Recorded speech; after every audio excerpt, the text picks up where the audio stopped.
எல்லா வீட்டுக்கும் எந்த விஷயம் நடந்தாலும் கூப்பிட்டு சொல்லுவீங்கல்ல. இப்போ உங்க வீட்லயே ஒரு விஷயம் நடந்துருக்குது. உங்களுக்கு தெரியுமா? இல்ல எங்க கிட்ட இருந்து மறைக்கணும்னு நினைச்சு மறைச்சிட்டீங்களா? மறைச்சிட்டனா? நான் என்ன விஷயத்தை மறைச்சேன்? ஏங்கா உங்க வீட்டுக்காரு பக்கத்து வீட்டு பூஜாவோட ஓடி போயிட்டாரா? இந்த விஷயத்தை என்கிட்ட இருந்து மறைச்சிருக்கீங்க நீங்க. நீங்கள் நானும் அப்படியாக்கா? ஒண்ணு முன்னா பழகி ஒண்ணா சாப்பிட்டு ஒண்ணா தூங்கி விளையாடி இருக்கிறமாக்கும். ஒண்ணா சாப்பிட்டு ஒண்ணா தூங்கணுமா? ஏடி ஏதாவது தெரிஞ்சுதான் பேசுறியா இல்ல தெரியாம பேசிட்டு இருக்கறியா? ஆனா எனக்கு புரியுது. ஒரு வீட்டுக்காரு வேற பொண்ணோட ஓடி போயிட்டா கஷ்டமா தான் இருக்கும். அதுக்காக கூட ஒண்ணா இருக்கிற ஃப்ரெண்ட் கிட்ட இருந்து மறைக்க முடியுமா? கால் நிக்க தெரிஞ்சிருக்குதாங்க இந்த விஷயம். அடி அறிவு கிட்டவளே, என்ற வீட்டுக்கார ஓடி போனாரு உன்கிட்ட யாரடி சொன்னது? என்ற வீட்டுக்கார தான் சொன்னாரு. யாரு? உன்ற வீட்டுக்காரு.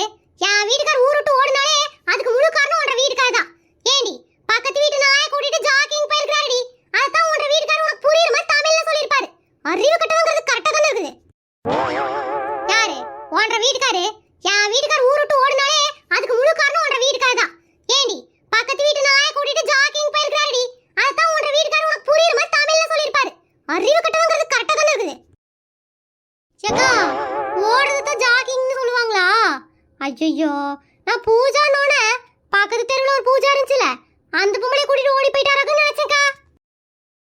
நீ நினைப்படி பாத்துடி என்கிட்ட பேசிட்டு இருக்க மாதிரி ஒரு புருஷன்கிட்ட பேசிட்டே இருக்காத. அப்புறம் உன்னை விட்டுட்டு அவன் வேற ஒருத்தரோட ஓடி போயிட போறான். நான் இப்ப என்ன சொல்லிட்டேன்? இந்த கொந்தளிச்சிட்டு போறாங்க அந்த அக்கா.